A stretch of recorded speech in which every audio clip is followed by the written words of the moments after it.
தமிழக மீனவர்கள் கைது செய்யப்படுவதை தடுக்க வலுவான தூதரக முயற்சிகளை எடுக்க வேண்டும் என முதல்வர் வலியுறுத்தியுள்ளார்.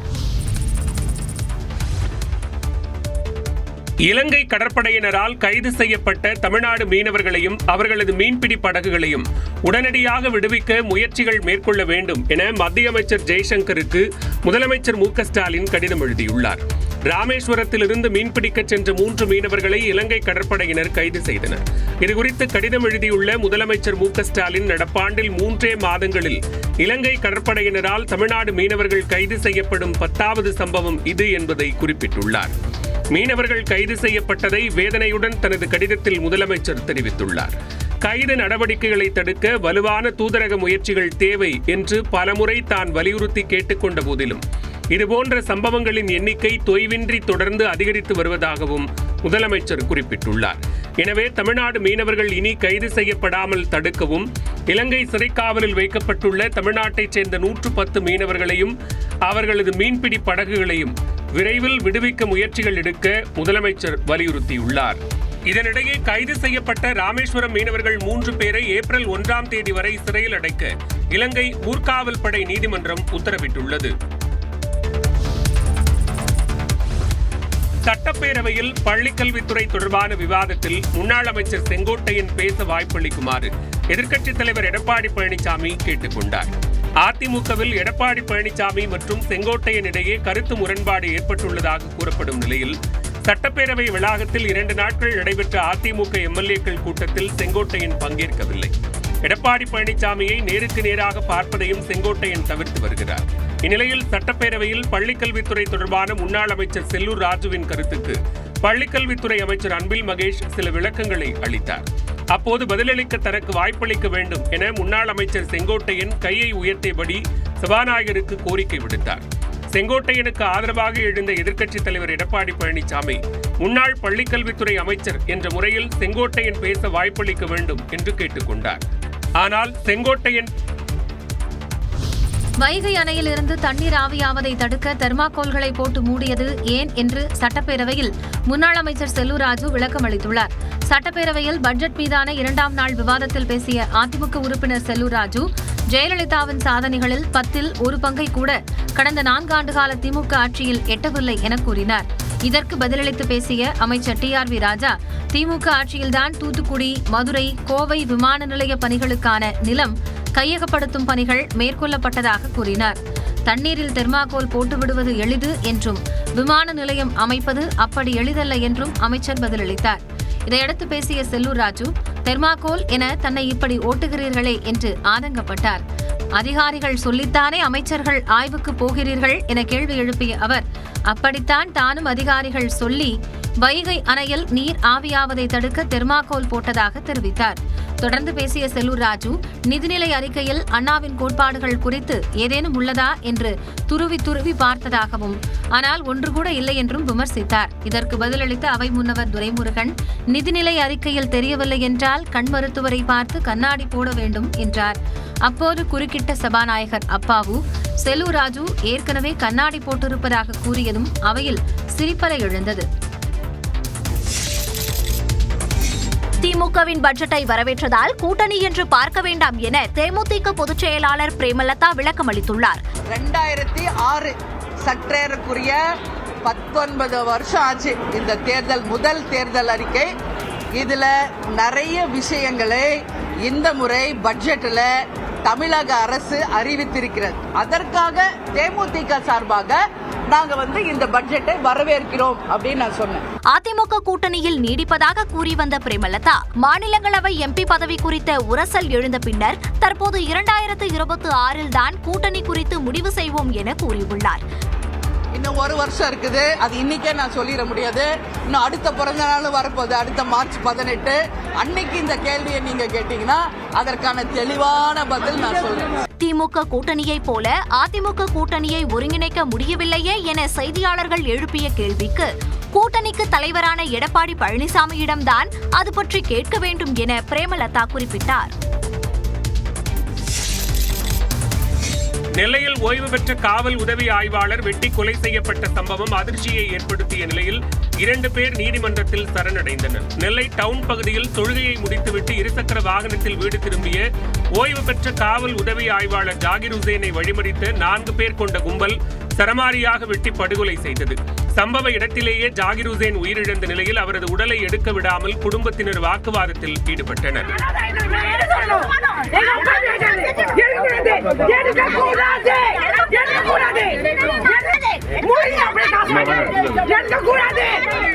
வக்பு வாரியத்திற்கு சொந்தமான 32 சென்ட் இடம் தொடர்பான பிரச்சனையில் ஜாகிர் உசேன் கொல்லப்பட்டதாக கூறப்படும் நிலையில் தனது உயிருக்கு ஆபத்து இருப்பதாக அவர் பேசிய வீடியோ வெளியாகியுள்ளது. என் மேல கொலை மிரட்டல், ஒருத்தர் 2 பேர் இல்லை, ஒரு கூட்டு கும்பலே சேர்ந்து ஒரு 20-30 பேர் சேர்ந்துட்டு கொலை பண்ணணும்னு சொல்லிட்டு சுத்திட்டு இருக்கிறாங்க. அதில் முக்கியமான நபர் தௌஃபிக். பயந்து ஓடிட்டு இருக்கேன், எப்படியும் கொண்டுருவாங்க அப்படின்னு தெரியும். இந்நிலையில் கொலை சம்பவம் தொடர்பாக கார்த்திக், அக்பர் ஷா ஆகிய இருவர் நெல்லை நகர நீதிமன்றத்தில் சரணடைந்தனர். நெல்லையில் கொலை செய்யப்பட்ட ஓய்வு பெற்ற உதவி காவல் ஆய்வாளரின் புகாரை முறையாக விசாரிக்கவில்லை என அவரது மகள் குற்றம் சாட்டிய நிலையில் அதில் முகாந்திரம் இல்லை என மாநகர காவல் ஆணையாளர் மறுப்பு தெரிவித்துள்ளார். கொலை மிரட்டல் புகார் மீது நடவடிக்கை எடுக்க காவல்துறையினர் சிலர் லஞ்சம் கேட்டதாக ஜாகிர் உசேனின் மகள் குற்றம் சாட்டினார். நாங்க இப்ப இருக்கிற போலீஸ் மேலாம் கம்ப்ளைண்ட் பண்ணல. இதுக்கு முன்னாடி இந்த கேஸ் நடத்தினது இன்ஸ்பெக்டர் கோபாலகிருஷ்ணனும் ஏசி செந்தில்குமார். இந்த 2 பேரும் அவன்கிட்ட கமிஷன் வாங்கி எங்க அப்பாவை 2 நாள் வெயிட் பண்ணுங்கன்னு சொல்லி பிசிஆர் கேஸ் போற வரைக்கும் வெயிட் பண்ணிருக்காங்க. எங்க அப்பாட்ட அவங்க லஞ்சம் கேட்டிருக்காங்க. அந்த ஆடியோ எங்க அப்பா வச்சிருக்காரு. இந்த ஏசி செந்தில்குமார் எங்க அப்பாட்ட 1 லட்சம் ரூபாய் நீங்க கொடுங்க, இந்த கேஸை நான் முடிக்கிறேன்னு சொல்லி வச்சிருக்காரு. அந்த ஆடியோ எங்கள்கிட்ட இருக்கு. எங்கள்கிட்ட எல்லா ப்ரூஃபும் இருந்தும் எங்களுக்கு நியாயமே கிடைக்கல. இந்த குற்றச்சாட்டிற்கு பதிலளித்துள்ள நெல்லை மாநகர காவல் ஆணையாளர் சந்தோஷ் இந்த குற்றச்சாட்டில் முகாந்திரம் இல்லை என்று கூறியுள்ளார். நெல்லையில் ஓய்வு பெற்ற காவலர் ஜாகிர் உசேன் படுகொலை செய்யப்பட்ட சம்பவத்திற்கு அதிமுக பொதுச் செயலாளரும் எதிர்க்கட்சித் தலைவருமான எடப்பாடி பழனிசாமி கண்டனம் தெரிவித்துள்ளார். இது தொடர்பாக அவர் வெளியிட்டுள்ள அறிக்கையில், ஓய்வு பெற்ற காவல் அதிகாரி ஜாகிர் உசேன் மர்ம நபர்களால் வெட்டி படுகொலை செய்யப்பட்ட சம்பவம் அதிர்ச்சி அளிப்பதாகவும், திமுக ஆட்சியில் சட்டம் ஒழுங்கின் அவல நிலை குறித்து தாம் விளக்க வேண்டிய அவசியமே இல்லை என்றும் கூறியுள்ளார். தன் உயிருக்கு ஆபத்து இருப்பது குறித்து ஜாகிர் உசேன் ஒரு காணொலியை வெளியிட்டுள்ளதாக கூறியுள்ள எடப்பாடி பழனிசாமி, திமுக ஆட்சியில் சட்டத்தின் மீதான அச்சம் துளி கூட இல்லாமல் போய்விட்டதாக விமர்சித்துள்ளார். இதனிடையே இதுகுறித்து கருத்து தெரிவித்துள்ள பாஜக மாநில தலைவர் அண்ணாமலை, ஓய்வு பெற்ற காவல் அதிகாரிக்கே கொலை மிரட்டல் விடுத்து அவரை படுகொலை செய்யும் அளவுக்கு தமிழகத்தில் சட்டம் ஒழுங்கு சீர்குலைந்து கிடப்பதாக கண்டனம் தெரிவித்துள்ளார். இந்நிலையில் இதுகுறித்து தனது எக்ஸ் பக்கத்தில் கருத்து தெரிவித்துள்ள பாமக தலைவர் அன்புமணி ராமதாஸ், முன்னாள் முதலமைச்சரின் பாதுகாப்பு அதிகாரிகளில் ஒருவராக பணியாற்றியவரையே வெட்டி கொலை செய்யும் அளவுக்கு தமிழ்நாட்டில் சட்டம் ஒழுங்கின் நிலைமை மோசமடைந்திருப்பதாக விமர்சித்துள்ளார். பள்ளி கழிவறையை மாணவிகளை வைத்து சுத்தம் செய்த தலைமை ஆசிரியர் மீது நடவடிக்கை எடுக்கப்பட்டுள்ளது. கரூர் அருகே அரசு பள்ளியில் மாணவிகளை கொண்டு கழிவறையை சுத்தம் செய்ய வைத்த தலைமை ஆசிரியை பூங்கொடி சஸ்பெண்ட் செய்யப்பட்டுள்ளார். கரூர் மாவட்டம் தாந்தோணி ஊராட்சி ஒன்றியத்திற்குட்பட்ட புலியூர் காளிப்பாளையம் பகுதியில் ஊராட்சி ஒன்றிய தொடக்கப்பள்ளி உள்ளது. இங்கு 25க்கும் மேற்பட்ட மாணவ மாணவியர் படித்து வரும் நிலையில் ஒரு தலைமை ஆசிரியர் மற்றும் ஒரு ஆசிரியர் என 2 ஆசிரியர்கள் உள்ளனர்.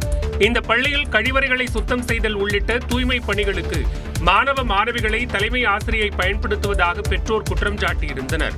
இந்நிலையில் பள்ளியின் கழிவறையை மாணவிகள் சுத்தம் செய்யும் அதிர்ச்சி காட்சிகள் வெளியாகின.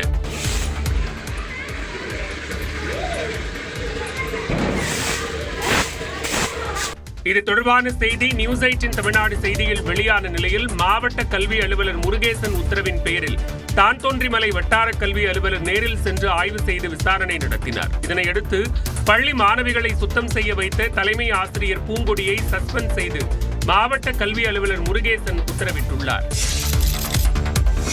திருச்செந்தூர் சுப்பிரமணிய சுவாமி கோயிலுக்கு வந்தபோது மயங்கி விழுந்து இறந்த பக்தருக்கு ஏற்கனவே மூச்சு திணறல் பிரச்சனை இருந்ததாக அவரது மனைவி தெரிவித்துள்ளார். ஞாயிற்றுக்கிழமை அன்று திருச்செந்தூர் சுப்பிரமணிய சுவாமி கோவிலில் வழக்கத்திற்கு மாறாக அதிக அளவில் பக்தர்கள் கூட்டம் அலைமோதியது. அப்போது 100 ரூபாய் தரிசன டிக்கெட் வரிசையில் காத்திருந்த காரைக்குடியைச் சேர்ந்த 50 வயதான ஓம்குமார் என்பவர் திடீரென மூச்சு திணறல் ஏற்பட்டு மயங்கி விழுந்தார். உடனடியாக 108 ஆம்புலன்ஸ் மூலம் மருத்துவமனைக்கு அழைத்துச் செல்லப்பட்ட அவர் ஏற்கனவே உயிரிழந்து விட்டதாக மருத்துவர்கள் தெரிவித்தனர். கூட்ட நெரிசல் காரணமாகவே அவர் உயிரிழந்ததாக குற்றச்சாட்டு எழுந்தது. இந்நிலையில் ஓம்குமாரின் மனைவி மலர்விழி வெளியிட்டுள்ள வீடியோவில் தனது கணவருக்கு ஏற்கனவே மூச்சு திணறல் பிரச்சனை இருந்ததாக தெரிவித்துள்ளார். ஏற்கனவே அவருக்கு மூச்சு திணறல் பிரச்சனை வேற இருந்துச்சு. அப்பப்போ இந்த வாயில வச்சு உறிஞ்சுறத வச்சு அவர் உறிஞ்சுக்குவார். அதனால ஒன்றும் செய்ய முடியல, அவரால் கண்ட்ரோல் பண்ணிக்க முடியல, அதனால இறந்துட்டாரு. தனது கணவரின் உடலை சொந்த ஊருக்கு எடுத்துச் செல்ல அரசு போதுமான உதவி செய்ததாகவும் மலர்விழி குறிப்பிட்டுள்ளார். திருச்செந்தூர் மற்றும் ராமேஸ்வரம் கோயில்களில் பக்தர்கள் உயிரிழந்ததற்கு உடல்நலக் குறைவுதான் காரணம் என இந்து சமய அறநிலையத்துறை அமைச்சர் சேகர் பாபு விளக்கம் அளித்துள்ளார். கடந்த சனிக்கிழமை திருச்செந்தூர் சுப்பிரமணிய சுவாமி கோயிலுக்கு சென்ற காரைக்குடியை சேர்ந்த ஓம்குமார் என்பவர் மூச்சு திணறலால் உயிரிழந்தார். இதேபோல் ராமேஸ்வரம் ராமநாத சுவாமி கோயிலில் நேற்று தரிசனத்திற்காக சென்ற ராஜஸ்தானை சேர்ந்த ராஜ்தாஸ் என்ற பக்தர் மரணமடைந்தார். இவர்கள் இருவரும் உடல்நலக்குறைவு காரணமாக உயிரிழந்ததாகவும் கூட்ட நெரிசல் காரணமாக உயிரிழக்கவில்லை எனவும் அமைச்சர் சேகர் பாபு தெளிவுபடுத்தினார். பக்தர்களின் அவசர சிகிச்சை மற்றும் முதலுதவிக்காக திருச்செந்தூர் ராமேஸ்வரம் உட்பட 17 கோயில்களில் மருத்துவ மையங்கள் அமைக்கப்பட்டுள்ளதாகவும் அனைத்து கோயில்களிலும் குடிநீர், கழிப்பிட வசதி, முதியோர், மாற்றுத்திறனாளிகள் மற்றும் பெண்களுக்கு தனி வரிசை முறை ஆகிய வசதிகள் செய்யப்பட்டுள்ளதாகவும் குறிப்பிட்டுள்ளார். மதத்தை வைத்து அரசியல் ஆதாயம் தேட நினைத்த பாஜக மாநில தலைவர் அண்ணாமலை போன்றவர்களுக்கு மக்கள் சம்மட்டியடி கொடுத்ததால் இந்து சமய அறநிலையத்துறை மீது களங்கம் கற்பிக்க முயற்சிப்பதாக அமைச்சர் சேகர் பாபு பதிலடி கொடுத்துள்ளார். சென்னையில் வானம் மேகமூட்டத்துடன் காணப்படும் என்றும் அதிகபட்ச வெப்பநிலை 95 டிகிரி செல்சியஸ் வரை இருக்கக்கூடும் என்றும் வானிலை மையம் தெரிவித்துள்ளது. தமிழகத்தில் ஓரிரு இடங்களிலும் புதுவை மற்றும் காரைக்கால் பகுதிகளிலும் அடுத்த ஒரு வாரத்தில் லேசானது முதல் மிதமான மழை பெய்யக்கூடும் என வானிலை ஆய்வு மையம் கணித்துள்ளது. உள் தமிழகம் மற்றும் தென் தமிழக கடலோர மாவட்டங்களில் ஓரிரு இடங்களில் மழை பதிவானதாக தெரிவித்துள்ள வானிலை ஆய்வு மையம் அதிகபட்சமாக நீலகிரி சாம்ராஜ் எஸ்டேட் பகுதியில் 5 சென்டிமீட்டரும், கோவை சின்கோனா, நீலகிரி பந்தலூர் ஆகிய பகுதிகளில் தலா 4 சென்டிமீட்டரும் மழை பதிவானதாக தெரிவித்துள்ளனர். வட தமிழக கடலோர மாவட்டங்கள், புதுவை மற்றும் காரைக்கால் பகுதிகளில் வறண்ட வானிலை நிலவியதாகவும் மார்ச் 22ஆம் தேதி வரை தமிழகத்தில் ஓரிரு இடங்களிலும் புதுவை மற்றும் காரைக்கால் பகுதிகளிலும் லேசானது முதல் மிதமான மழை பெய்யக்கூடும் என்று கணிக்கப்பட்டுள்ளது. தமிழகத்தில் ஓரிரு இடங்களில் அதிகபட்ச வெப்பநிலை இயல்பை விட 2 முதல் 3 டிகிரி செல்சியஸ் வரை அதிகரிக்கக்கூடும் என குறிப்பிட்டுள்ள வானிலை ஆய்வு மையம் சென்னையை பொறுத்தமட்டில் வானம் மேகமூட்டத்துடன் காணப்படும் என்றும் அதிகபட்ச வெப்பநிலை 95 டிகிரி செல்சியஸ் வரை இருக்கக்கூடும் என்றும் தெரிவித்துள்ளது.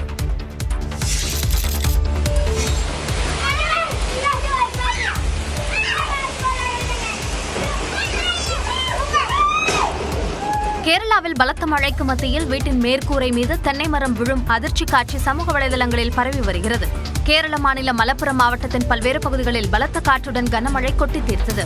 திரிக்கலங்கோடு பகுதியில் மழை பெய்து கொண்டிருந்த போது குடியிருப்பு பகுதியில் இருந்த தென்னை மரம் ஒன்று சூறைக்காற்றில் தாக்குப்பிடிக்காமல் அருகில் இருந்த வீட்டின் மீது விழுந்தது. இதில் அந்த வீட்டின் மேற்கூரை முற்றிலுமாக சேதமடைந்தது. நல்வாய்ப்பாக வீட்டில் இருந்தவர்களுக்கு எந்தவித பாதிப்பும் ஏற்படவில்லை. இந்த நிலையில் தென்னை மரம் முறிந்து விழும் காட்சி சமூக வலைதளங்களில் பரவி வருகிறது. திருப்பூர் மாவட்டம் பல்லடம் அருகே ஒரே குடும்பத்தைச் சேர்ந்த தாய், தந்தை மற்றும் மகன் கொலை செய்யப்பட்ட வழக்கு சிபிசிஐடி விசாரணைக்கு மாற்றப்பட்டுள்ளது. பல்லடம் அடுத்த சேமலை கவுண்டம்பாளையத்தைச் சேர்ந்த தெய்வசிகாமணி, அவரது மனைவி அலமேலு மற்றும் அவர்களது மகன் செந்தில்குமார் ஆகியோர் தோட்டத்து வீட்டில் கொடூரமாக கொலை செய்யப்பட்டனர். 3 கொலை செய்த கொள்ளையர்கள் வீட்டிலிருந்த 8 சவரன் நகைகளையும் திருடிச் சென்றனர். திருப்பூர் மாவட்டத்தில் பெரும் அதிர்வலையை ஏற்படுத்திய இந்த கொலை வழக்கின் குற்றவாளிகளை பிடிக்க 14 தனிப்படைகள் அமைக்கப்பட்டன. இந்நிலையில் கொலை நடைபெற்று 3 மாதங்கள் கடந்த நிலையில் விசாரணையில் எவ்வித முன்னேற்றமும் ஏற்படாமல் ஒருவர் கூட கைது செய்யப்படவில்லை. இதனால் இந்த வழக்கு தற்போது சிபிசிஐடி வசம் ஒப்படைக்கப்பட்டுள்ளது. சிவகாசி மாமன்ற கூட்டத்தில் பாஜக மற்றும் காங்கிரஸ் உறுப்பினர்களுக்கு இடையே ஏற்பட்ட வாக்குவாதம் முற்றி கலேபரமானது.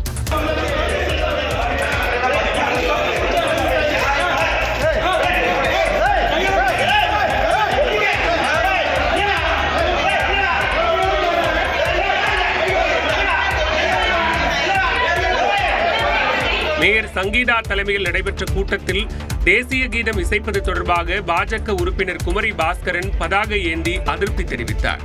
அதற்கு காங்கிரஸ் உறுப்பினர் ரவிசங்கர் பதிலளித்த நிலையில் வாக்குவாதம் ஏற்பட்டது.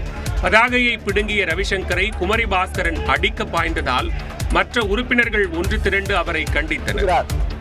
கொலை மிரட்டல் விடுகிறார் ஒரு பாஜகவை சார்ந்த ஒரு மன்ற உறுப்பினர். வெளியே வாடா பார்ப்போம் இப்படிலாம் பேசுறாரு. கட்சியில இருந்து இருக்கக்கூடிய மற்ற உறுப்பினர்கள் சமாதானம் செய்தா கூட அதை ஒருமையில் பேசி வாடா போடான்னு பேசுறாரு. கூட்டத்தின் பாதியிலேயே 98 தீர்மானங்கள் நிறைவேற்றப்பட்டதாக அறிவித்து கூட்டம் நிறைவு பெற்றது. மாநகராட்சி அலுவலக வளாகத்தில் பாஜக உறுப்பினரை காங்கிரஸ் உறுப்பினர்கள் சூழ்ந்து தாக்க முயன்றதால் பரபரப்பு ஏற்பட்டது.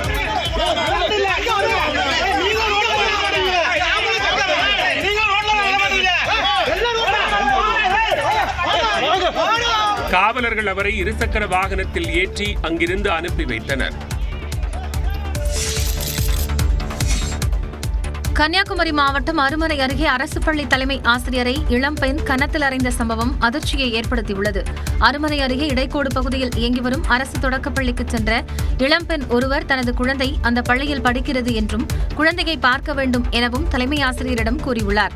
குழந்தையின் தந்தை தனது அனுமதி இல்லாமல் யாரையும் பார்க்க அனுமதிக்க வேண்டாம் என கூறியிருப்பதாக தலைமை ஆசிரியர் அப்பெண்ணிடம் கூறியுள்ளார். இதை கேட்டு ஆத்திரமடைந்த அந்த பெண் தலைமை ஆசிரியரின் கன்னத்தில் அறைந்துள்ளார்.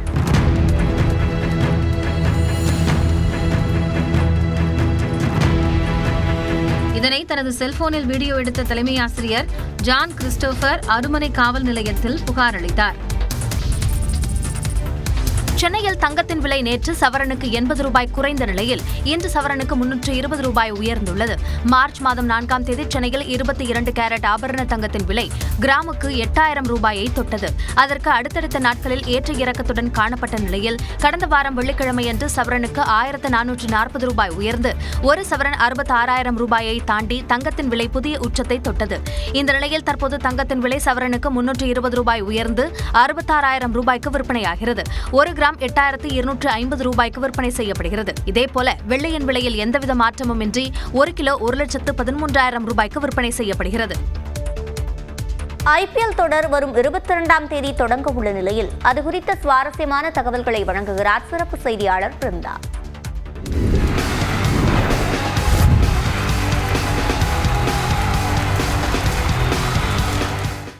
Silent tie breaker bit IPL ஏலத்தில் மிக முக்கிய பங்கு வகிக்கக்கூடிய இந்த ஏல முறை அப்படிங்கிறது ஒரு டீம் கிட்ட கடைசியா இருக்கிற தொகைக்கு ஒரு வீரரை பிட் பண்றாங்கன்னா அதுக்கு மேல ஏலம் கேட்க முடியாத சூழல்ல பயன்படுத்தக்கூடிய ஒரு விதியா இருக்கு.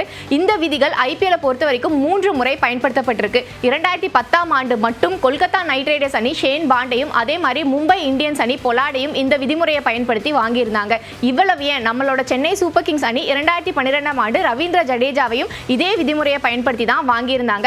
இந்த விதிகளை பொறுத்த வரைக்கும் அந்த தொகை மட்டும்தான் அந்த வீரருக்கு போகும். இந்த சைலண்ட் பிட்ல கொடுக்கப்படுற அமௌண்ட் அப்படிங்கிறது BCCIக்கு தான் போய் சேரும்.